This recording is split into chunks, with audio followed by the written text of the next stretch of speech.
ఇలా ఒత్తుకొని ఇలా వేసుకోవాలి. ఇట్లా నిమ్మకాయ సైజు తీసుకొని ఇలా చేసుకోవాలి.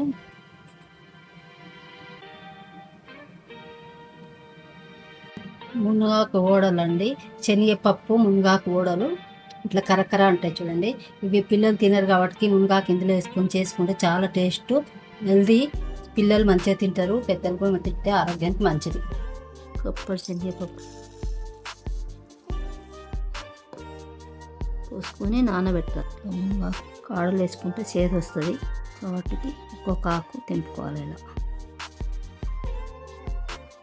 ఒక కప్పుకు 2 కప్పుల మునగాకు వేసుకొని ఓడలు చేసుకుంటే ఆరోగ్యానికి సేఫ్టీ.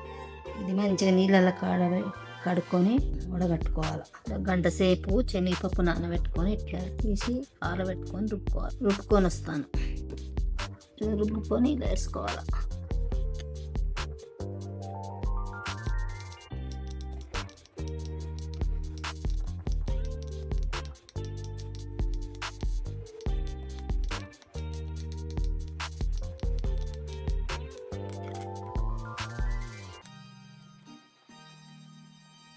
ఇట్లా పప్పు రుబ్బుకున్న తర్వాత పచ్చిమిరపకాయలు వేసుకోవాలి.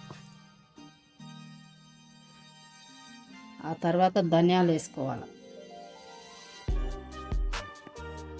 కొత్తిమీర పచ్చిమిరపకాయలు అన్నీ వేసుకొని కొంచెం పసుపు వేసుకోవాలి. 1/2 స్పూను పసుపు వేసుకోవాలి. 1/2 స్పూను ఉప్పు వేసుకోవాలి.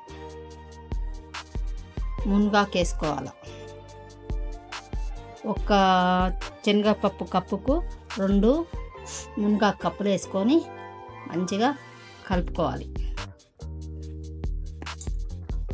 ఇది ఆరోగ్యానికి చాలా ఉపయోగము.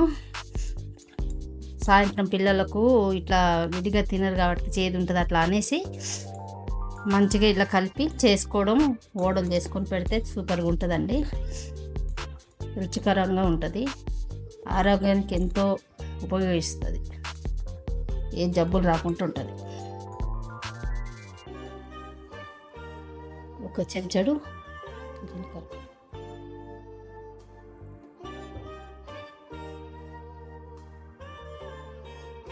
సన్నగా తరిగిన ఉల్లిగడ్డ వేసుకోవాలి.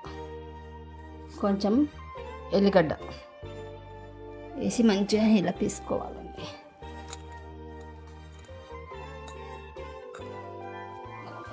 మంచిగా ఇలా కలిపి పెట్టుకోవాలి. ఇలా కూడా వేసుకున్నానండి. పెట్టుకున్నా. ఇప్పుడు నూనె వస్తుంది. నూనె కాగాలి. ముద్దలు చేసుకోవాలి.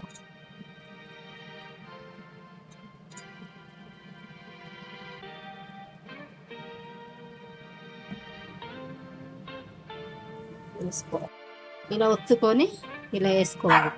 ఇట్లా నిమ్మకాయ సైజు తీసుకొని ఇలా చేసుకోవాలి.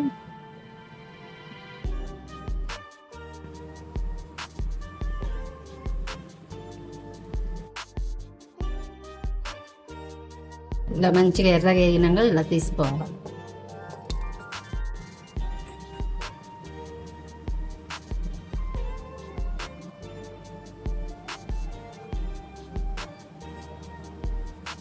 ఉంటాం ఒప్పుకోవాలి. ఎర్రగా అయిన తర్వాత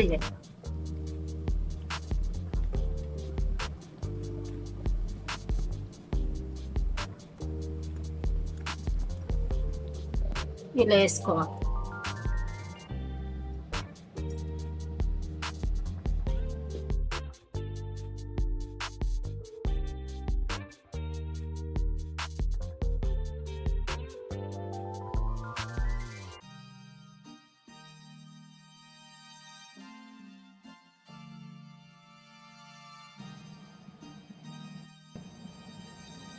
మునగాకు ఓడలు అండి, శనగపప్పు మునగాకు ఓడలు ఇట్లా కరకర ఉంటాయి చూడండి.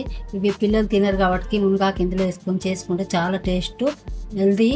పిల్లలు మంచిగా తింటారు, పెద్దలు కూడా తింటే ఆరోగ్యానికి మంచిది. మీరు ఒకసారి చేసుకొని చూసుకొని తిని చూసుకొని నాకు కామెంట్ పెట్టండి, లైక్ కొట్టండి.